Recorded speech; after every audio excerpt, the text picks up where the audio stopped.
It's time for the Heels to get back to that hard work, baby. You don't want none! You don't want none!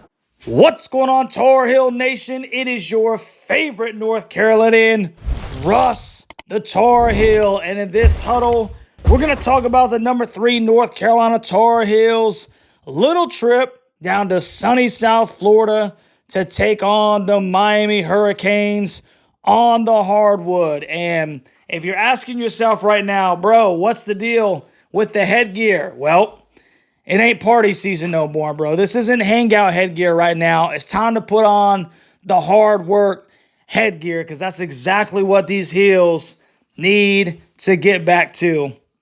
Carolina has had an extremely interesting past week and a half, man. First, they dropped their first conference game to a below 500 Georgia Tech Yellow Jacket team down in Atlanta. Then they completely dominate a top 10 Duke game in the rivalry in Chapel Hill.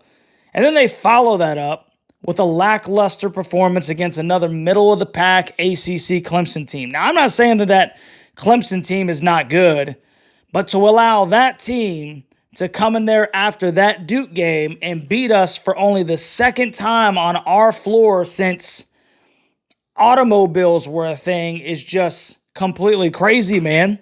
And so this Miami game is super intriguing. Now, I've spent the last couple of basketball and football seasons, man, exercising a ton of faith in the Heels' ability to right the ship, whether that be the coaching staff or just the leaders on the team. And that hasn't necessarily been reciprocated or met with positive results. And so I don't know how much faith I have left to give. I honestly don't, man.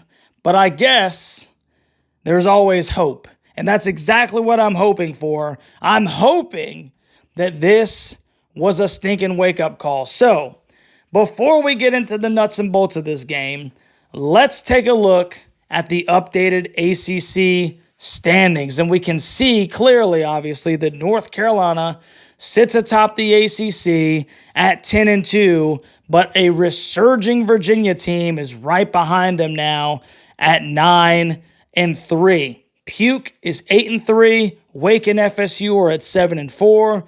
The team that we love to hate is at 7-5. Syracuse, our opponent, the Canes, and Pitt are at 6-6. Clemson and Virginia Tech are at 5-6. Boston College is at 4-7. Georgia Tech is at 3-9. And Louisville and Notre Dame are slugging it out at the rear with a 2-10 record. It's super perplexing when you look at these stinking standings and you see where Carolina's losses have come from. But without further ado, man, let's think and dive into this thing. So North Carolina is 26-10 all time against the Miami Hurricanes on the hardwood. The last time these two teams met resulted in an 80-72 Miami victory over the Heels in Chapel Hill back in February of 2023. And the last time that the Heels visited Coral Gables, it was way worse. 85-57 Miami victory all the way back on January 18th of 2022. Coach Davis has actually yet to beat the Miami Hurricanes. Now, the Canes are currently sitting at 15-8, 6-6 in conference.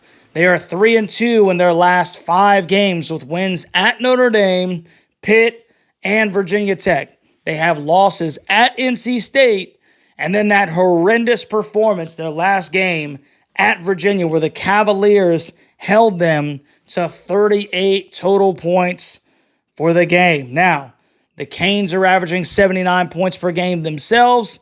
They're giving up 71.7 points per game on defense. Carolina is averaging 82.8 points per game, and they're giving up 70.3 points per game.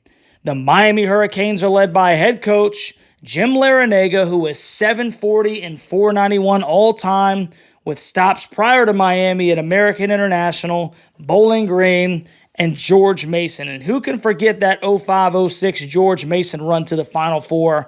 That was it seems like that was one of the first of its kind. a lower seeded team like that making that kind of run. So he's kind of a precedent setter, if you will. Now his record at Miami is 270 and 157 with a 632 winning percentage. The Hurricanes' leading scorer is 6'7", 240-pound junior forward Norchad Omier, who's averaging 17.6 points per game, good for 102nd in the country, 9.8 rebounds, 22nd in the country, and 1.2 assists. He's shooting 62.5% from the floor. That's tied for 17th in the nation, and 37% from three. You can already see by this guy's stat line that this is someone that the Heels are going to have to game plan around. Then there's 6'7", 208-pound junior guard Matthew Cleveland, who's averaging 14.2 points per game, 6.2 rebounds, and 1.8 assists. He's shooting 52.2% from the floor and 37.5% from three. He's also greatly improved his free throw percentage. He's currently shooting 80% to this point on the year from the charity stripe. Remember, this is the guy that transferred over from Florida State. I still don't like that stuff, man, but it is what it is.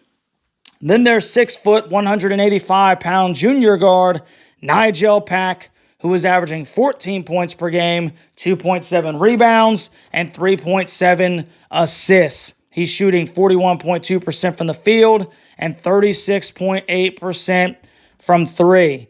Miami has 6'5", 197-pound junior guard Wooga Poplar, who's averaging 13.9 points per game, 4.9 rebounds, and 2.2 assists. He's shooting 44.5% from the field and 43.8% from three. And last but not least, there's 6'2", 196-pound sophomore guard Bensley Joseph, who's averaging 8.5 points per game, 3.3 rebounds, and 3.3 assists. He's shooting 41.2% from the field and 33.3% from three. So now that we've taken a look at the Miami Hurricanes' main five, let's take a look at those mighty Tar Heels from North Carolina. And the Heels are led by head coach Hubert Davis, who is in his third year at his alma mater, and he's amassed a 67-28 record with a 705 win percentage. The Heels' leading scorer is 6', 180-pound senior guard R.J. Davis, who's averaging 21.3 points per game, which is good for 9th in the country, 3.7 rebounds, and 3.5 assists. He's averaging 43.8% from the floor and 41.2% from three. Then there's 6'1", 180-pound freshman point guard Elliot Cadeau, who's averaging 7.5 points per game, 1.8 rebounds, and 3.6 assists. He's shooting 42.1% from the field and only 16% from three. The Heels have 6'5", 195-pound senior guard Cormac Ryan, who's averaging 10.4 points per game, 3.2 rebounds, and 1.4 assists. He's shooting 36.1% from the floor and only 28.9% from three. Cormac was 1 of 10 from the field and 0 for 6 in the Heels' loss to Clemson from beyond the arc. Then there's 6'7", 235-pound junior forward Harrison Ingram, who's averaging 12.5 points per game, 8.9 rebounds, which is tied for 49th in the country, and 2.3 assists. Harrison shooting 43.6% from the floor and 42.3% from three.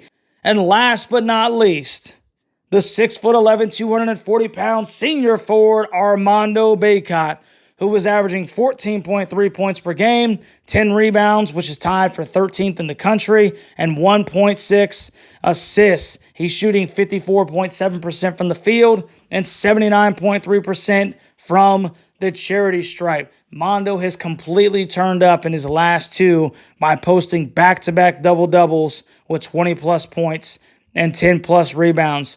We still haven't heard any word at the time of this video whether Seth Trimble is going to be a go. He's listed out with an upper body injury, at least during the Clemson game, which really hurt us defensively. But look for Jalen Washington, Jalen Withers, and Paxton Wojcik to be Carolina's main guys off the bench. Paxton actually brought a ton of energy in that Clemson game. He scored 7 points in the loss to Clemson and actually drew 3 fouls by going hard to the stinking bucket. So very interesting to see if he continues to get extended minutes if Seth Trimble cannot go. So now let's take a look at Russ's 3 keys to victory. Key number 1, you got to earn back your respect. 10 days ago, the entire country was raving about this North Carolina team and their buy-in, clamping down defensively, playing smart basketball, coming ready to always play. Not to open up the old wound, but how ironic is it that we find ourselves right now talking about the Tar Heels being late to shoot around and having poor practices following that Duke game? It's like a complete 180. Now, I'm not going to get all bent out of shape. Okay, I already did that in the Russ's rant. If you haven't already, go listen to that video. Lost a couple of subscribers over it, but it is what it is. But it's time to get back to what got you here, Carolina. Pride for the name on the front of your jersey. Hell, pride for the name on the back of your jersey. And playing hard, number 1, for Coach Hubert Davis. And number 2, Tar Heel Nation, which is behind you, because we are behind y'all. Now, what really does make this game tricky is that Jim Larinaga and Miami are going to be thinking the exact same thing, as they just scored 38 total points against Virginia. So they're also going to be trying to get some respect back on their name. The question is who's going to bring it, because Miami needs this game if they're going to have any legitimate shot at making the tournament, right? So, I mean, you got 2 teams, man, with their kind of backs against the wall for very different reasons. Who is going to stink and bring it? Key number 2, outside shooting. All right, plain and simple. Let's just cut through the bull crap real quick. Elliot Cadeau is shooting 16% from 3. Cormac Ryan, he's shooting 36.1% from the field and 28.9% from 3. Now, we've come to expect, right, that Elliot is not a three-point shooter at this point in his career. But we've all expected Cormac to be a serviceable shooter that'll help stretch the floor, and it's just not been the case, especially consistently. And when these two are on the floor together, you're starting to see teams sag. Now, they've been sagging off of Elliott, right? But it seems like they're kind of sagging a little bit on Cormac, too, at least until he hits at least 1. If opposing teams can continue to face guard R.J. Davis and Cormac does not hit open shots, that does leave us Harrison Ingram, but it also enables teams to pack it down on Armando on the blocks. I seriously doubt that Coach Davis is going to shorten Cormac's minutes. I just don't see it happening. But if the Heels are going to be successful, he is going to have to start hitting some open shots. I get it, man. You're not going to make them all. All right? Even if there's nobody defending you, you're not going to make them all. Or, you can only make so many. I get that. But you've got to make some. You got to make them respect you as a shooter. And key number 3, Carolina's going to have to score, man. North Carolina scoring 71 points per game on the road this year. That's in true road games. That's down from 84 points per game that the Hills score at the Dean Dome. That's a 13-point difference. Plain and simple, North Carolina is going to have to find ways to get this offense going on the road, because don't let that Virginia game stink and confuse you, man.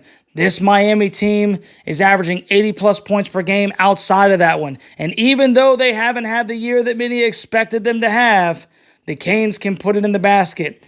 It would be a great time for Carolina to have its first road game with 80-plus points. You say, how do they do that, Russ?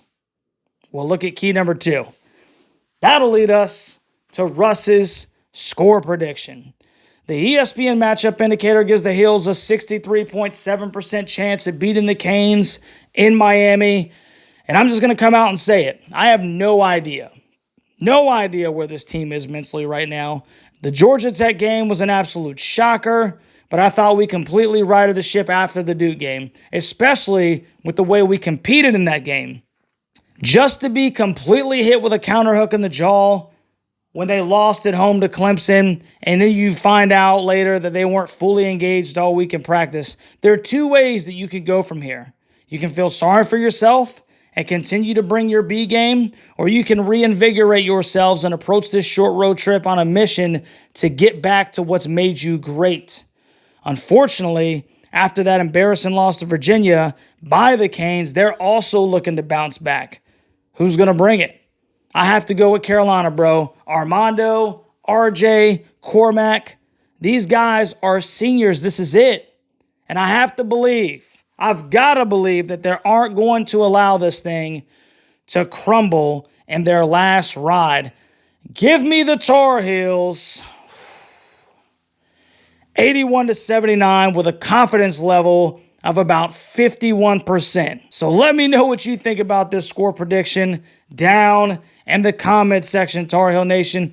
Am I onto something, or am I sitting at the edge of the bench with my bifocals reading the latest edition of College Basketball for Dummies, as obviously I was with my Clemson pick? If you haven't already, like, share, subscribe to the channel, and consider becoming a member of the Huddle Hooligans. Live reaction and watch party tomorrow at 4 p.m. So make sure you come and hang out with your boy as the Heels try to right this ship. This is actually a really interesting game now, and I really have no clue what to expect. But you already know, baby, win, lose, or draw, it's a great day to be a Tar Heel. I love you, Tar Heel Nation. We'll see you tomorrow during the live stream, bro, and I'll catch you on the next one.